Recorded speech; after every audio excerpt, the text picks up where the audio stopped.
Katha Upanishad 2, 3, 4.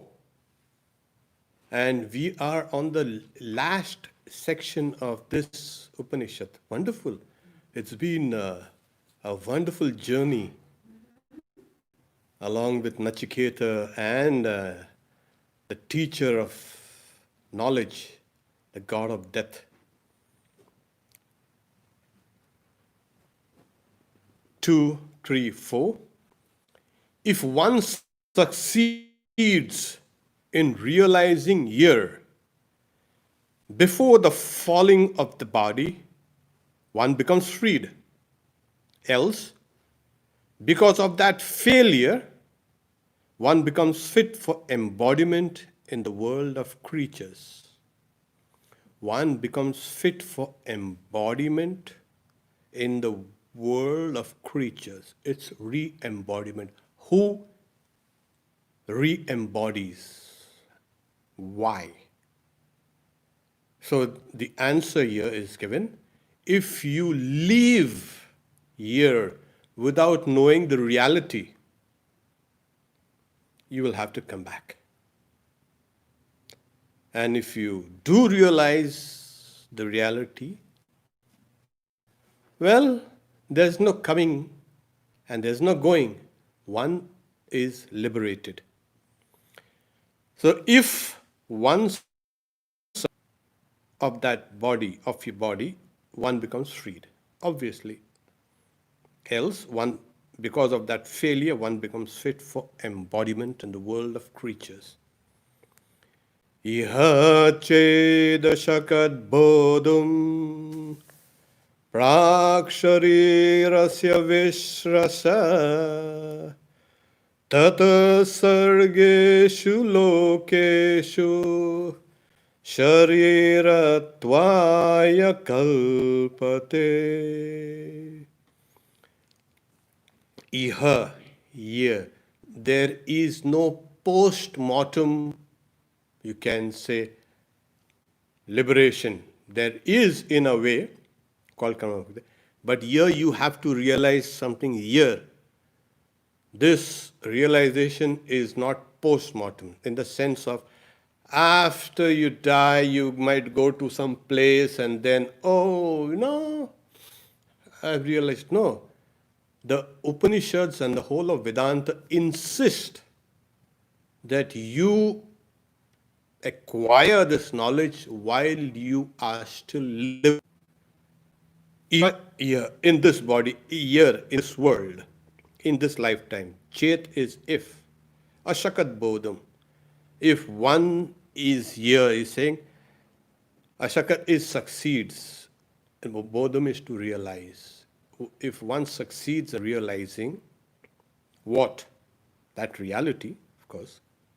And what is that reality? That reality which has its roots up and the stem and branches below.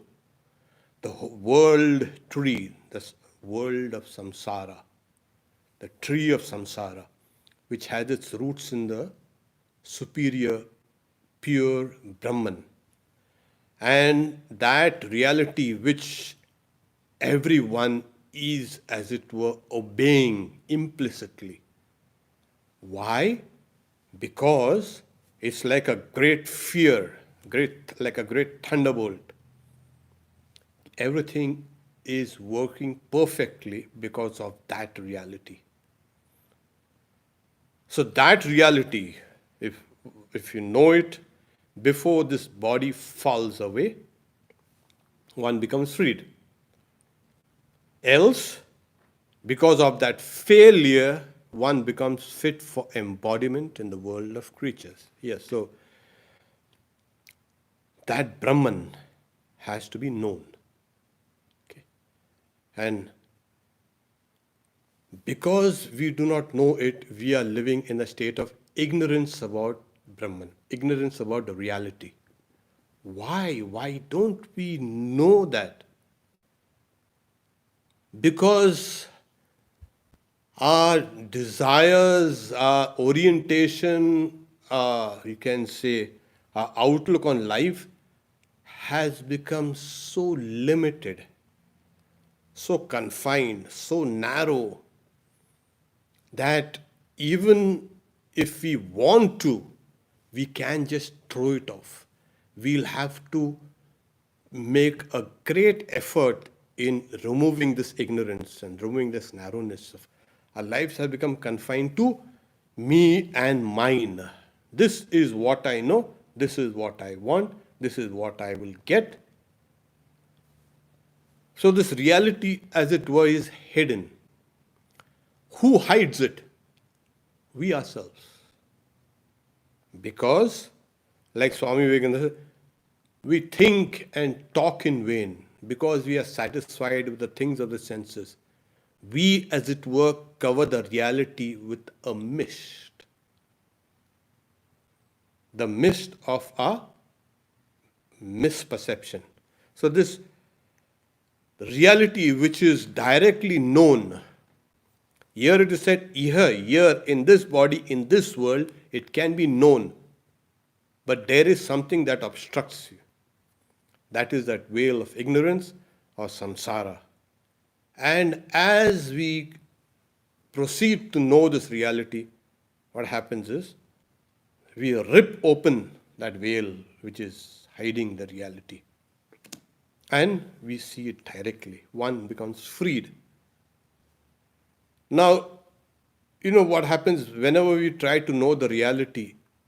All our past, you can say memories, of course, memories are past. There's no something of present memories. So, all our memories come and try to kind of thwart us, try to take us away from the path. We want to stay immersed in God, but yes, somehow we are dragged down. Why? Who drags us? You know, there is no one outside of you that does the dragging.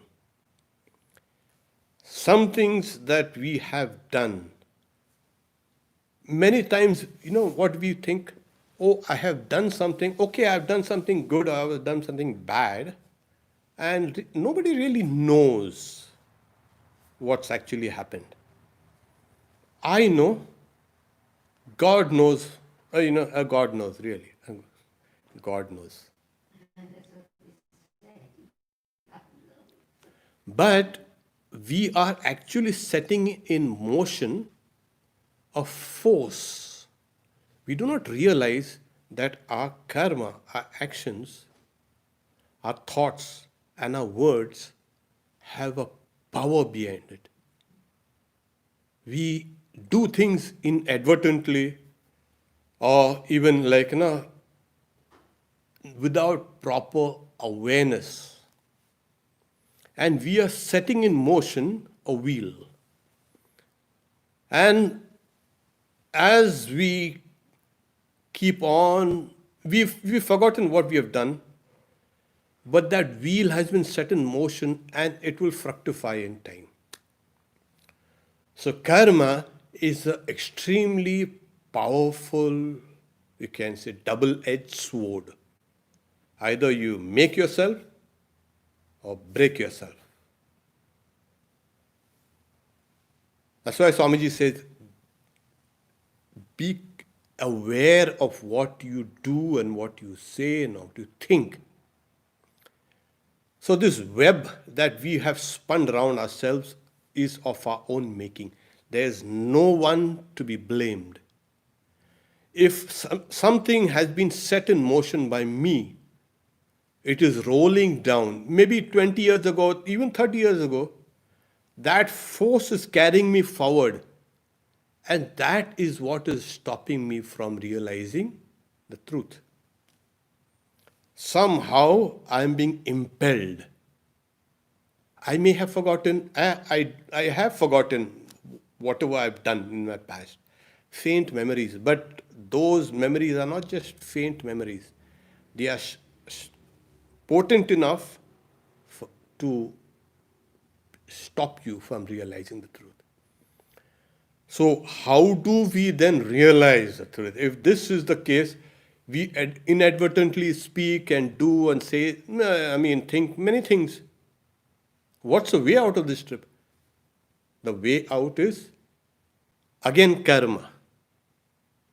It is through karma, right karma, that you break the bondages of karma. But that force that's pulling us or pushing us away from the reality, now that karma can be coupled with knowledge. And then it becomes very powerful. He's saying, Sri Ramakrishna says, well, if you take a candle in a room that's been dark for thousands of years, does the light go gradually? No, it goes all of a sudden. So illumination comes like that through the combination of knowledge. What kind of knowledge is there? The knowledge of the self, knowledge of the reality. And this Upanishad has been pointing it out to us from various angles. That this is the reality and this has to be known. That's the reason why if one succeeds in realizing here, before the falling of the body, one becomes freed. So the goal is freedom. What is the goal of human life? Freedom. Nothing else. You think the goal of life was something else?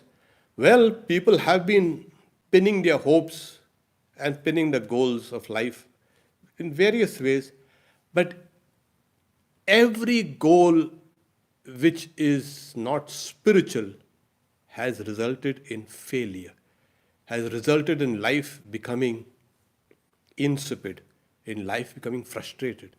Even the best of people with all the names and the fame and the money and everything, what happens? Is that person really happy? Forget happiness. There is no happiness in this world. As long as we have a body, there is no pure happiness. It's always pain mixed with pleasure. Inevitable. This is the law. Those people who are healthy and rich and are more happy? No. Pain and pleasure are meted out equally to every embodied being, wherever or whatever the embodied being is. It is there. Otherwise, the laws of the spiritual world will collapse if one person is happy and another person is sad all the time. It's not. So both come to you. Actually, they're not two, they're actually one. Swami Vivekananda says, pleasure comes to us wearing the crown of thorns. So pleasure or happiness comes to us first, and which is like, nectar, which then transforms itself into poison. And really, spiritual things which are kind of, you've got to retrain your thoughts and retrain your words and retrain your actions. It's like poison, It's a terrible struggle, but that will convert into nectar. So on first glance, don't take your life and the world around you see at face value. There is a reality hiding behind you and beyond the world. Try to perceive it. And that is done through karma. That is done through knowledge. Knowledge of what? Knowledge of the self.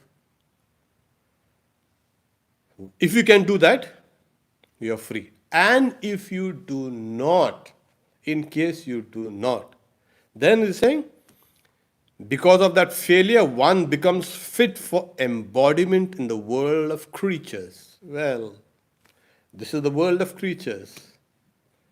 Not only human.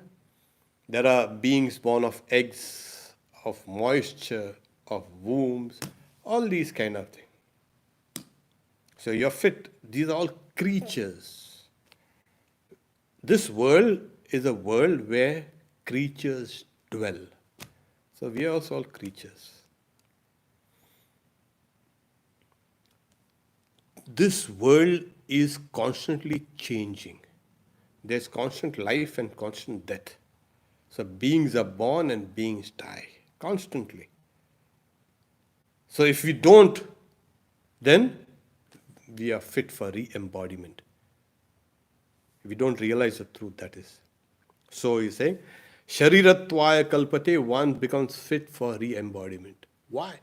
Because there are certain things that we have desired, we have set in motion, there is a movement, that impulsion, that movement, that force is going to take over and going to give you. Suppose you wanted a piece of, you can say, chocolate. Well, you didn't want it so powerfully, but it is still there, working itself. That has to be counteracted. But if you keep on thinking, I'll have that piece of chocolate, I'll have that piece of chocolate, keep on reminding yourself, it becomes more and more powerful. There's something called a positive feedback. I say something to somebody, that person retorts aggressively. I say something aggressive, that person. I shout, that person shouts back. I try to hit, that person also tries to hit. Then I hit, and then that person also hits. It spirals out. Everything spirals out of, you can say, there's a positive feed. This is called a positive. It's kind of a loop that is created. You just can't get out of it. So don't start any kind of loop. Don't start anything that will spiral out of control. You must do things which will lead you to freedom. Make that into a positive loop. Let that spiral out of control. Yeah, it doesn't matter. Slowly, what happens is you are shifting away from those old bondages. So you have now created another system within you. A system, and this is where, some days ago, I was reading the title of a book. I never read the book, of course. You are not what you think you are. You are something else. And we have been thinking of something ourselves as small, insignificant, weak. Why is that? That Atman which is there, in that reality which is there within us, is all powerful. It's infinite. It's full of love and bliss. How could we have been thinking such rubbish? Well, due to a culture, due to whatever, due to our religions, and due to, peer pressure and everything, you keep on thinking of yourself as insignificant, as small. The moment you shift your knowledge to, yes, I am this Atman, you have come out of that system of bondage. So you have to start a spiral, let it spiral out of control. That which is leading you to freedom. That's why your prayers and japa and meditation and all these things are actually, as a positive feedback, it's taking you away from unreality into reality. So what happens, suppose you have these old impulses and old, you can say, movements in the mind, they will be destroyed. It's called Dagda Bija. Burnt seed stage. All the seeds of karma are burnt. So where are the seeds for re-embodiment? The seeds of re-embodiment are these old memories. They are in the mind stuff. They are extremely subtle, but they do come out as phobias, as nightmares, as dreams, as even the way we talk and walk and everything. Our character is based on these old memories. Whatever you have done has gone to make you. Simple as that. And now this whole thing has to be kind of turned. So what will happen to that accumulated impressions called samskaras? those impressions. The millions and millions and millions, whatever you've seen, heard, thought, everything is kind of there. They will be neutralized, they will be destroyed by this new positive feedback. So we keep on doing.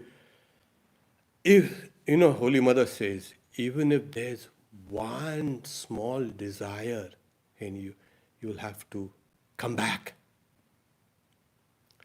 So another way is to offer whatever good, bad, everything that we have done to the Lord. I did my mistakes. I'm sorry for it. Take this back. I'm returning it back. And Sri Ramakrishna has the power. Every avatar has the power to, he says, Ami Kapala Mochan, I am the wiper out of fate. Whatever has been written that's going to happen to you, your destiny, I'm going to wipe that out. I am the place of refuge. Now, whatever you have done somewhere, here or there, what happens is you need a place where you can go and get protection. Protection. And Sri Ramakrishna is that. Okay.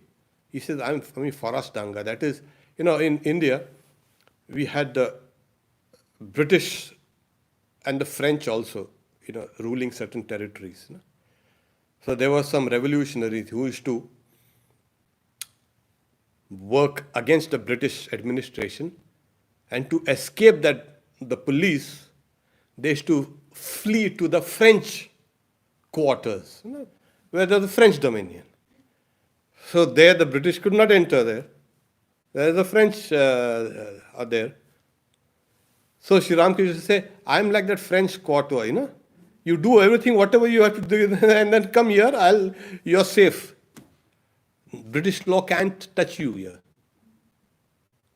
So this is what. So he says, and this is a lakshana, is an indication of a person who has come to save souls. So you want to save yourself? Yeah, now start. And then you find yourself, the journey is too long and too hard. Come and take refuge in an incarnation. Any incarnation for that matter. And that incarnation, as the Bhagavad Gita said, Tesham eva anukampartha, I compassionately destroy that ignorance through the lamp of knowledge. Here it is. And also, I lift them up from the sea of the world. Mrityu samsara sagara, sea of death. So here you have, I've been trying, not very successful here. Human weaknesses, of course, are limitations. So what do? I need help. Yeah, take the help, it's there. And Swami Vivekananda says, call out for help and it shall come. Something will reach out to you in the midst of this darkness and hold your hand. It has to come. The problem is we are very skeptical about these things because our view of the world is not yet spiritual. Our view is a material viewpoint. This world, material. But hidden within this material world is that spiritual world. And there are spiritual entities.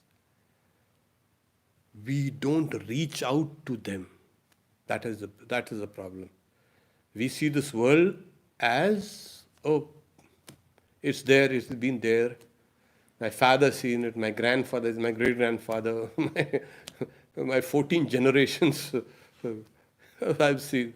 It's there. It's a world. Yeah, it changes, but the things are there. It's an ancient world. We don't look at this world as a spiritual body of the Lord. And that's why we fail. And that's why if one fail, one becomes fit for embodiment in the world of creatures. And the world of creatures could be anything. So, Sargeshu Lokeshu, in the world of creatures, on earth, etc., in the higher, you take a rebirth. And have we been doing this? Oh, yes. If we are going to, people say, from here I'm going to heaven. Oh, very good. So, we say, oh, you were actually in heaven and you've come here, and now again you're going to heaven. Yeah. You just can't come out of nothing. Suddenly, poof, you appear, and poof, you enter into heaven for all eternity. That goes beyond all kind of logic. To have been here, you are here, means you have been here before. In this world of creatures, over and over and over again, we have been experiencing high or low births. And we've come to a certain point where now we feel we've had enough of this traveling up and down. And now we want to finish the whole thing. Now what do I do? Yeah, everything, whatever has been spoken by the Upanishad, you go here and to seek refuge, and that will save you. Now, the next verse, 5. As one sees in a mirror, so in one's intellect.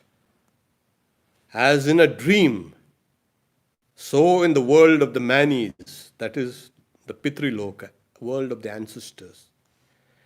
As it is seen in water, so in the world of the Gandharvas. These are semi-minstrel demigods, or you can say demigods, or they are the divine musicians, Gandharvas. As it is in the case of light and shade, so in the world of Brahma. Now, how is this realization? So here the commentator says, hence effort has to be made for the realization of the self before the falling of the body. For here it is possible for the vision of the self.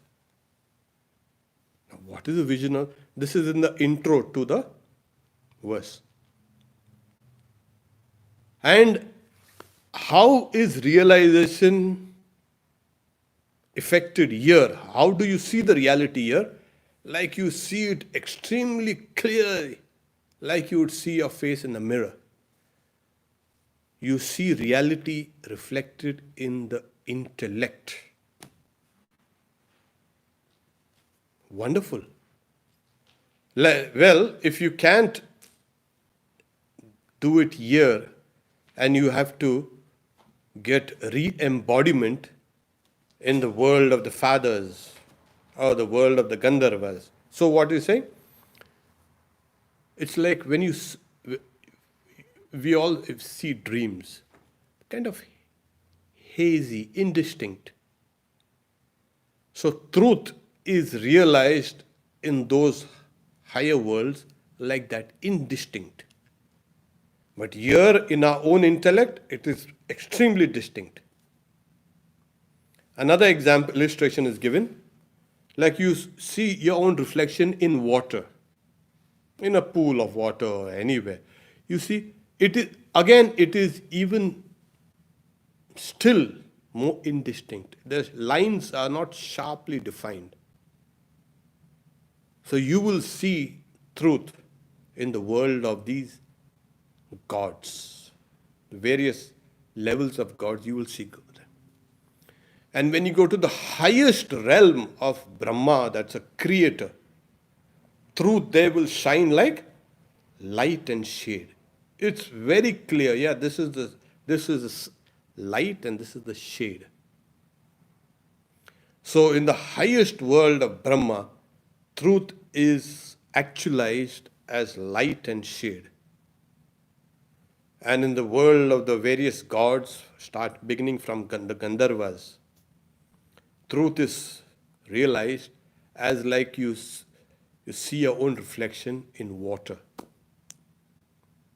In the world of the fathers, the forefathers, the Pitriloka, as you say, the manis, you will see truth, realize truth, like it is you see yourself in a dream. Dream. Indistinct. Again, it's indistinct. And in the self, that is the Atman, Atmani, in the intellect, you will see it clear, like you have your face reflected in the mirror. This is just these types of degrees of realizations are enumerated for us to understand that you are now in the best possible place to realize the truth. It's simple as that. You can get the truth and the whole of the truth and nothing but the truth. Not half truth. No, no quarter truth. No hazy truth. Nothing indistinguishable. Sharp. So this life and this world becomes now the very best place. And Swami Vivekananda, in some of his Jnana Yoga lectures, he has commented on the Katha Upanishad, and there he says that the other worlds are kind of depreciated as, okay, they are there, but this is the very best place. And this life is the very best opportunity. We are always, life is miserable, life is suffering. Yeah, but don't you realize that the great opportunity is being given to you to realize truth here and now? The best. That's why they say the human body is the greatest body in all of creation. Swami Vivekananda says, even the gods are jealous, even the gods want to re-embody as human beings. Why? Because in this life, in this body, in this mind, pleasure and pain are equally balanced. Joy and sorrow, life and death, hatred and you can say love, and all these things are perfectly balanced. It is because of that perfect balance that a human body can embody. Well, if you have an excess of merit, you're born in the higher worlds. If you have an excess of demerit, you're born in the lower worlds. And we are exactly like in the center of this whole vast network of worlds, higher worlds and lower worlds. This is the perfect place in the universe. This life is the perfect life. Life for what? For the realization of truth. And that is why over and over again the scriptures are saying this life has to be given for the pursuit of truth. This life is not supposed to be wasted. It's not supposed to be used as a vehicle for enjoyment. You've had all these things in animal bodies, brute bodies. Yeah, you had it, all these things. And you've suffered and you've enjoyed also all these things. Why do you want it now? After becoming a human being, why are you behaving like a brute? You've had that, it's over. So this human birth is, and you can say, a great gift for all of us. And Shankaracharya, in the beginning of one of his treatises called Vivek Chudamani, Crest Jewel of Discernment, speaks about these three things are acquired by the soul only by the grace of the gods. the body, you can say, the desire for freedom, and the grace of the Guru God. So he's saying this is Trayameva Deva Hetukam Manushatvam Mumukshutvam Mahapurusha Samshaya. So this is extremely, these three qualities to be acquired by someone are extremely rare, and they are by the grace of God. A human body, the desire for liberation, and the company of great souls. So we have all these things, and why are we now not pursuing what human destiny is supposed to pursue? Yeah, sometimes I kind of wonder, of course, people have wondered for thousands and thousands of years. How come you are behaving like this? You're not supposed to behave like this. You're supposed to orient your life towards that and realize that truth. And that's the reason why you've given this body. Why you want to waste it? Because to get another type of human body, a human birth, is again extremely difficult. Yata darshe tatatmani yata swapne tata pitriloke yatapsu parivadadeshe tata gandharvaloke chaya taporiva brahmaloke.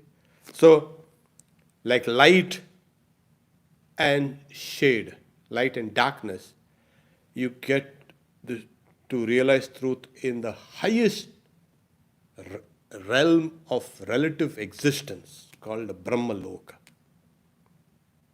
A little down below, in the world of the various gods and the Gandharvas, you can see truth, but as if you are seeing your face in or your reflection in water, indistinct.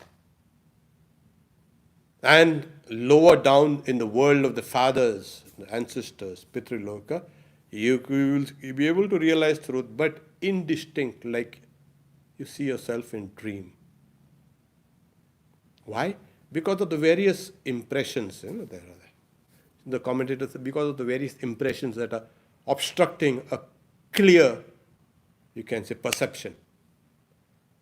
But in the Atmana, that in the intellect, the truth is realized perfectly, crystal clear, like you would see your face in a mirror, clean mirror, of course. People might say, what if the mirror is 30? No, we're talking about a clean mirror. So this is the grade of, you can say, perceptions of truth in different spheres of existence. And this is the best. Okay. We stop here for now for questions. You just check if there are some questions out there.